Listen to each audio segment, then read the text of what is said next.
Hello, everyone, and welcome to the 7:30 a.m. to 8 a.m. session of the 2022 OpenSimulator Community Conference. In this session, we are pleased to introduce the presentation, State of the Metaverse. Our speaker is Maria Korolov. Maria has been a journalist for 20 years and is a published author. She has been the editor of Hypergrid Business since 2009. Please check out the website found at conference.opensimulator.org for speaker bios, details of sessions, and the full schedule of events. The session is being live streamed and recorded, so if you have questions or comments during the session, you may send tweets to @OpenSimCC with the hashtag OSCC22. And also, please, if you'd like to put them in chat, just put a Q before so that they are visible for me. Thank you very much and welcome again. And let's begin the session. Over to you, Maria. Hi, everybody. My name is Maria Korolov, and I'm the editor here at Hypergrid Business. And I'm going to stand up so I can wave at you guys. I'm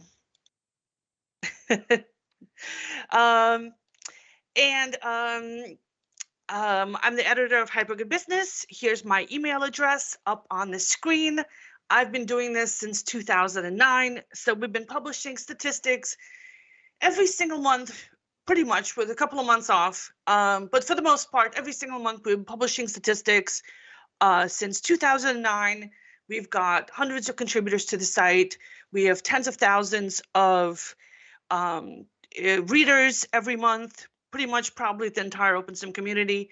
And we also cover virtual reality, hoping to get people into Hypergrid Business to read about virtual reality and then to learn about OpenSim while they're there, to kind of expose it to the broader world. All of our ads for OpenSim grids, vendors, services, and events are free. There's a link to it at the top of our website, or you can email me for any of that stuff. You might have to email me a couple of times because I am like super busy. And yeah, thanks. My avatar, I try to get as close to my actual face and hair as I can because I'm all about using virtual worlds to do real things. But that's my personal thing. I mean, I'm totally okay with virtual worlds being used for socializing and play and everything else. Personally, I like doing real stuff in virtual worlds because I think it's really cool. So here's a quick overview of 2022 in OpenSim. Basically, everything hit record high numbers this year. So if you guys think that OpenSim is getting stagnant, that grids are closing down right and left, that everything's dropping like flies, well, the closings get all the attention because it's 1,000 users go away all at once. But the fact that we have regular steady growth everywhere is much less of a news story. It's like when you get plant closings in the news. You know, 1,000 jobs are lost. Everyone goes, oh my God. But if a couple of jobs are added here, a couple of jobs added here, a couple of jobs are added there, adding them to millions, it's like a harder story to follow. So I'm here to give that overview. So the total number of grids that have been active at any time this year is 555. This is 100 more than we had last year. So basically, everyone and his brother is opening a grid, and some of these grids have been around for years and are super successful. Kitely and DigiWorlds are a great example of low-cost commercial grids that are reliable, that are steady, that don't have downtime, that are super low priced, have great support, communities, that kind of thing. OSGrid is an open source grid that's free for anyone to connect. They can run Regen on a home computer. So it's the biggest one. It's got open source community support. It's all the administration is volunteer, and it's also a huge grid, tons of content, tons of people. It's LBSA Plaza is the crossroads of the universe, and it's It's huge, and it's been around for more than 2008, I think. It's the oldest grid out there. So there's a lot of grids that are big, that are stable, that are reliable, that are great grids to check out. And there's also small grids that are opening up, educational grids, private grids, school grids, company grids, and also personal grids.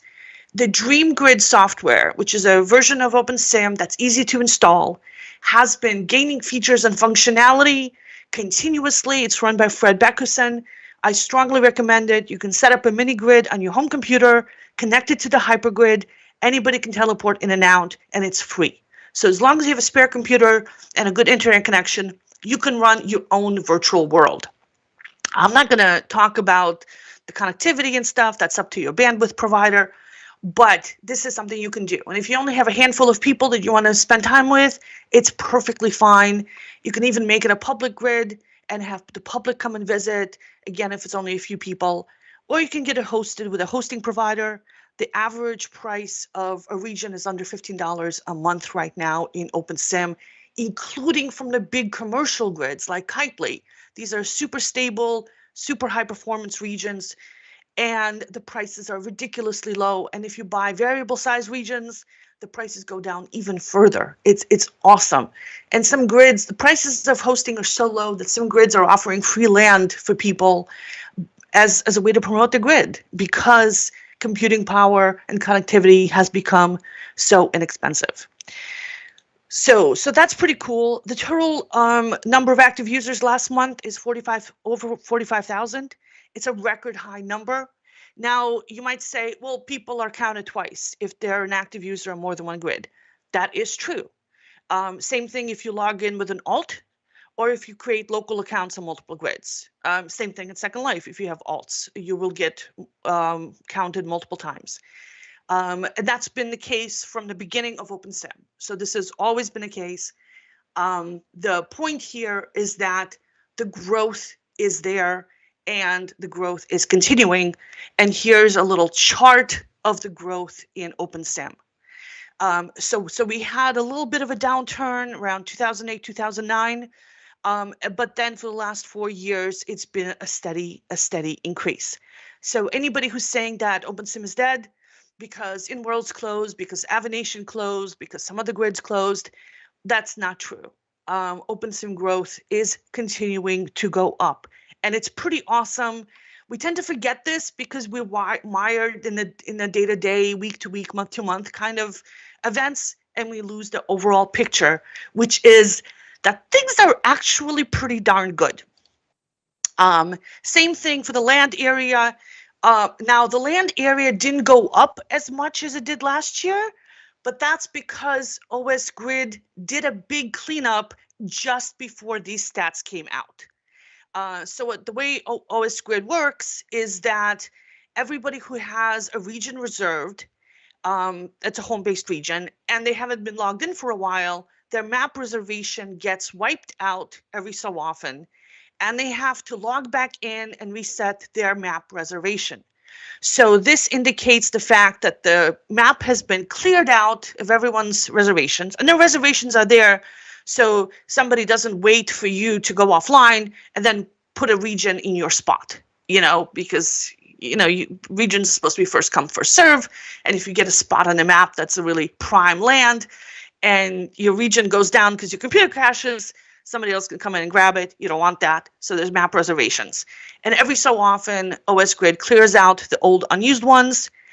And the number of registered regions then drops dramatically and stays low for about a month until everybody gets their land reservation back. So that's always the case. If you notice, there's a little red line at the bottom here and in the previous slide. The red line is the number of users, active users on the closed grids, and the green is the users on the Hypergrid connected grids. And this is the land area on the closed grids, and the green is the land area on the Hypergrid connected grids. The Hypergrid pretty much controls everything because you can go to different grids. You can have friends on different grids. You can send messages on different grids. You can have landmarks on different grids. You can buy stuff on different grids and take it home with you. The Kitely market is delivering to hundreds of grids. So the Hypergrid is a huge advantage. There is a downside for content creators in terms of the copybot issue. But the copybot issue is actually pretty big on the closed grids. I mean, the biggest source of copybotted content is Second Life. The thing that copybot cannot do that you can do on a hypergrid is get the inside of a script, so, or an animation. So if you have high-end scripted content and you want to sell it on a hypergrid or in a hypergrid enabled world, you may want to move that script to a back-end server. So for example, if you have breedables, they might connect to a back-end server for most of the functionality, and each object would have its own unique registration. Kind of like the way that online role-playing games work, you know, which pretty much, you know, takes away the problem of software piracy in the video game industry, because you have to log in to your account and you have to pay for it. So something similar can be in OpenSim for high-end scripted content. That is what I recommend. For anything else, there's no particular advantage of being on a closed grid versus being on a hypergrid grid. You have more visitors, more users, more potential public to come to your events, to buy your stuff. And for grid owners, you can sell land to hypergrid visitors. So you take the money, but you don't have to maintain the overhead of their inventory. So it's just a win-win for smaller commercial grids in particular. We do a grid survey every year. This year, 93% of OpenSim users would absolutely recommend their grid to others. Like, as you can see, like, and hardly any would not recommend it. But then these are people who took the survey, so obviously they're interested in OpenSim.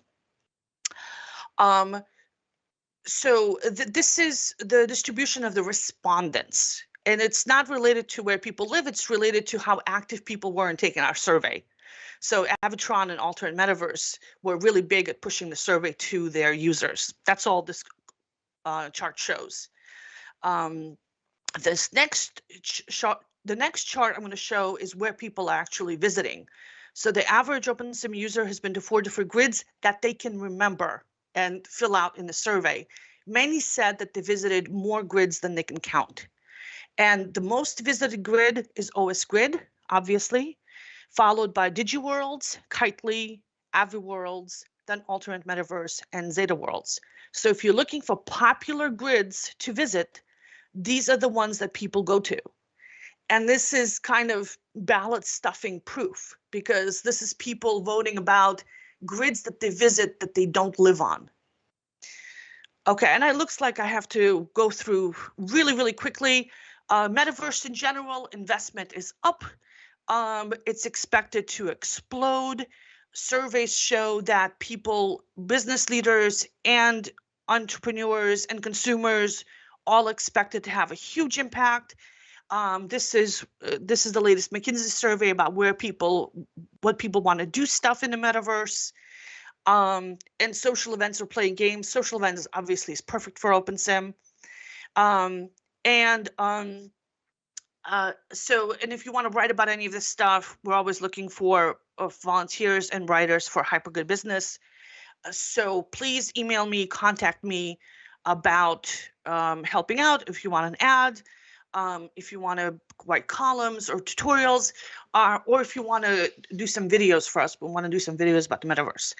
And the other thing that I want to mention before I go, because my time is just about out, is that I also cover AI during my day job. I write for CIO Magazine, which is a global publication published by IDG here in Boston. And we just had a sea change in the last few months in the state of artificial intelligence. In the summer, we've had AI start developing artworks that are indistinguishable from those created by humans. So we're going to have an art panel tomorrow about that. And this has great implications for virtual worlds because it can be used to create 3D environments. And then 10 days ago, ChatGPT was launched, which does the same thing for text. The text it creates is indistinguishable from what's written by humans. But more importantly, ChatGPT, which is OpenAI's GPT 3.5 version, has common sense. It's not perfectly smart. It doesn't have perfect common sense, but it has common sense. And all the experts on AI I've been interviewing over the past couple of years have told me that this level of common sense is unreachable given our current technological knowledge for at least several years, probably more. So what happened 10 days ago on November 30th, when OpenAI released ChatGPT, is an earth-shattering event. And as you'll find out later on today in Ramral's presentation, this kind of technology is going to be available to OpenSim NPCs soon. So stick around for that. I just posted an article about it online on the Hypergrid business website from Ramral. Yeah, OpenAI is not open, but if you remember what happened this summer with images, so OpenAI released DALL-E 2 in closed beta, expensive, limited use, had a lot of restrictions on it. Midjourney came out with their version, and that was really cool and cheap. For $30, you get unlimited images. I'm a subscriber. And then Thank you very much, Maria. It's very exciting news and very interesting information. Thank you very much. Fine, I'll sit down and take questions. Thank you very much. It's been very informative and exciting news. And as a reminder to our audience, you would want to check out our the site conference.opensimulator.org to see what is coming up on the conference schedule. The next session will begin at 8 a.m. in this keynote region and is entitled George's Dock, Liverpool, Reimagining a Late Victorian Transport Hub. Also, we encourage you to visit the OSCC22 Poster Expo in the OSCC Expo 3 region to find accompanying information on presentations and explore the Hypergrid resources in OSCC Expo 2 region, along with sponsor and crowdfunder booths located throughout of the OSCC Expo regions. Thanks again very much to Maria and to the audience.